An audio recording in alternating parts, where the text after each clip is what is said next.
Welcome back to Designsmith. In this video, I'm going to show you the power of color in your Swiss Design posters. Before we get started, please subscribe to support the channel. So I created this Boy Meets World poster many years ago, and it was actually the very first Swiss Design poster I ever designed. However, I designed it without a grid, and also designed it without really knowing too much about Swiss Design at the time. I was just trying my hand at it. However, it's a really good example to use to show the power of color. And you might be wondering why I'm not showing it to you right now. Well, there's a good reason for that, and you'll see that reason as we're designing. Okay, so my guides are already unlocked, so I'm going to select all of this, hit copy, and now I'm going to paste it into my new document. And let's align this to the center, good. And now we'll go up here to view and lock guides. All right, so let's go ahead and set the base type here. I'm gonna use Enter Bold, and we'll set our base size at 120. And I'm gonna break it up on 2 lines right here. And now let's go ahead and kern this. All right, so this is gonna be our primary type size. And let's copy this over here, and we'll say times 60%, and this will be our secondary.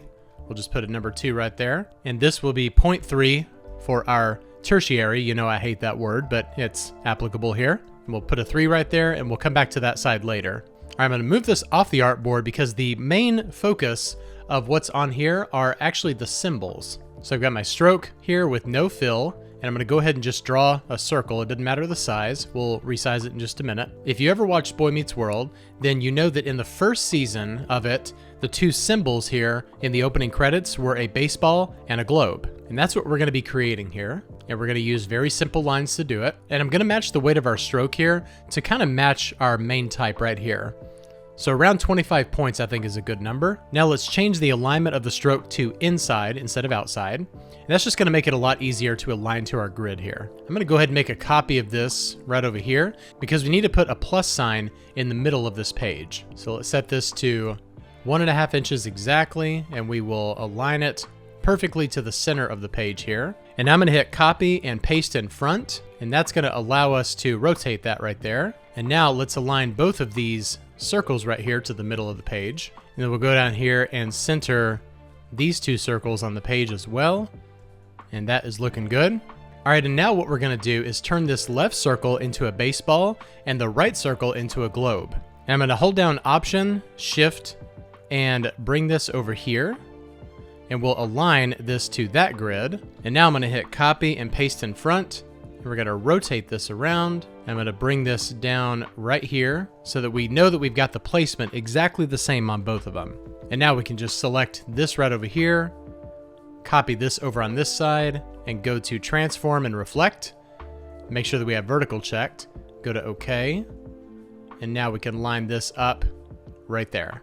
And we can delete this one right here in the center. Okay, and now we need to expand these shapes because right now they're strokes and we want to turn them into fills. So we're going to select the 3 of these, go up here to Object and Expand Appearance. And now that's switched over from a stroke to a fill. And now let's go over here to our Pathfinder and click on Divide. So now we're left with our main circle and the 2 little circles going this way. And now we'll do the same thing over on this side. And yes, I realize that I could have just duplicated it to save me a little bit of time, but it's okay. All right, let's go into our outline view and let's get rid of these extraneous circles that we've got here. Everything else is looking good. I'm gonna get rid of the guides for a second. And what I wanna do is select this right here, and I'm gonna rotate this, hold down Shift, make it look a little bit more like a baseball. Okay, so both of these are the exact same thing right now. However, the left side is rotated. And in just a minute, you're gonna see the power of suggestion through the use of color. So I'm gonna select all of this, and let's go up here to Object, Transform, and Reset Bounding Box, just to make it a little bit easier to work with. All right, now I'm gonna go up to Object, Live Paint, and Make. This is gonna turn this into a shape that we can easily color. And we might as well do the same thing on this side. So let's go to Object, Live Paint, and Make. All right, now let's open up our swatches panel.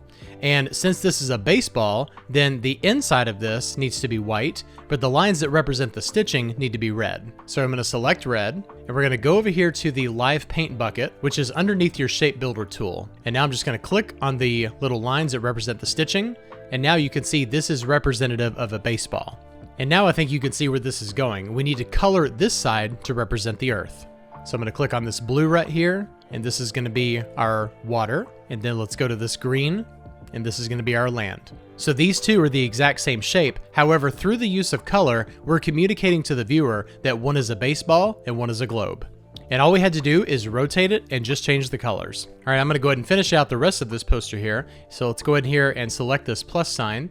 We need to go up here to Object and Expand and hit OK. And as you can see, we've got a cool cross section happening here. So we need to go over here to Pathfinder, click on Divide, and that's gonna divide this up into these really cool sections right here. So what I wanna do is with my Direct Select tool, I'm gonna select these 3 pieces, and I'm gonna color drop on this red, and then select these 2 pieces and color drop on the blue. So just like in the opening credits, the baseball is representing the boy and the globe is representing the world. So there you have it, Boy Meets World. So I'm gonna bring this over here and let's go ahead and place this to this baseline right here. I think that looks good. And now align this to this guide. Now let's bring in our secondary type size right here. And I'm gonna keep this nice and minimalist here. So I'm just gonna write the cast list out.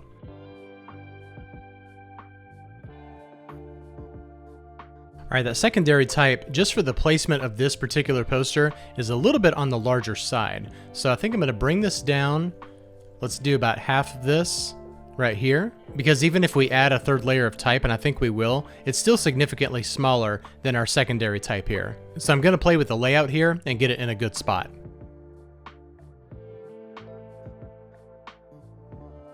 All right, and now we'll go up here to the top right corner and put the years that the show ran for. We'll align it to the right side and we'll get this lined up with this baseline. That looks good there. And since we don't have any other type in this size, we'll just align it to the 0 rather than worrying about those horizontal ascenders. All right, and I think what I'm gonna do here is go in here and group all of this together, and let's space this out evenly with the rest of our type here. It gives it a little bit more of an impact. And let's go ahead and copy this over here because my original version had a black background and I want to give that option as well.